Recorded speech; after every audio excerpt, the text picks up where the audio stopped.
let's learn more about self-inductance, the coefficient of self-inductance and everything. So first thing first, what is the SI unit of self-inductance? I did mention it once. It's Henry. If you guys don't remember this for your exam, we can do this. We can take up the equation from from equation we have minus L di by dt. So L is equal to, so we have volt per ampere per second, right?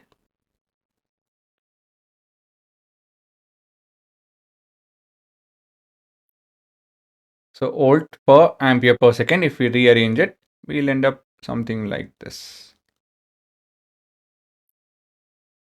That's that. Then let's define 1 Henry itself. So for that, again, of course, we have to make use of the same formula. We can do it in many ways. This is one of the way. Now, I want to define this to be 1 Henry. Is that possible? If so, what should we do? So we are looking at two set of variables. One is this, another is this. If I make all of this as 1, 1 divided by 1 is 1. Right? So for a back EMF of 1 and the rate of change of current in the wire is set to be 1, right? 1 ampere per second. Then your, yes, in terms of magnitude, it will be equal to 1 Henry. If the back EMF is set to be 1 volt, when the rate of change of current is 1 ampere, right, per second, then the coefficient of self-inductance is said to be 1 Henry. Agree? Quite simple.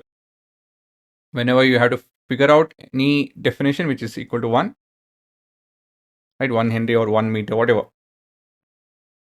try to make the variables that it depends on as 1. If there is a constant which can't be varied, that we can't do. We can't define it to be 1 per se. Actually, we can manipulate. We can still do that. So yeah, when there's a constant, the funda will be different. If not, this is how we can go about doing it. Finally, we have to look at the dimension. So again, there are many ways of doing it. So let me go with this formula. Flux per ampere. So flux is your, this for theta is equal to 90 degree. And then your, sorry, B is force per sine of, say, alpha. I'll just take it as alpha. AI, right? This is by substituting P. Is it not, guys? So F is equal to QVB sine of the angle part. And when we substitute P in place of B, we will get this expression. Just take a second. Is that correct? Open your formula list. Now we can derive it out. So dimension of force is nothing but ml t minus 2. Then we have charge, or let me go with area step by step. So this is area. That's area. So that will be L square. Then let's look at charge. Charge is current into time. So A and T.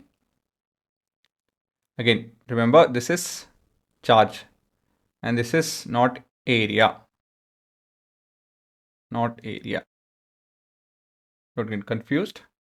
Then what do we have? Then we have V, which is L by T.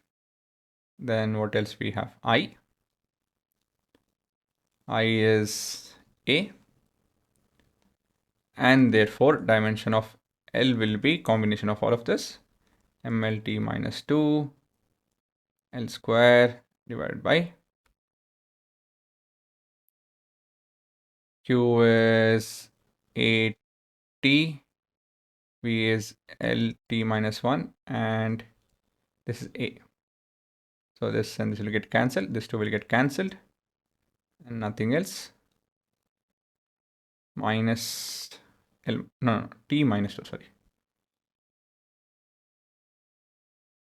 L squared T minus 2, A minus 2.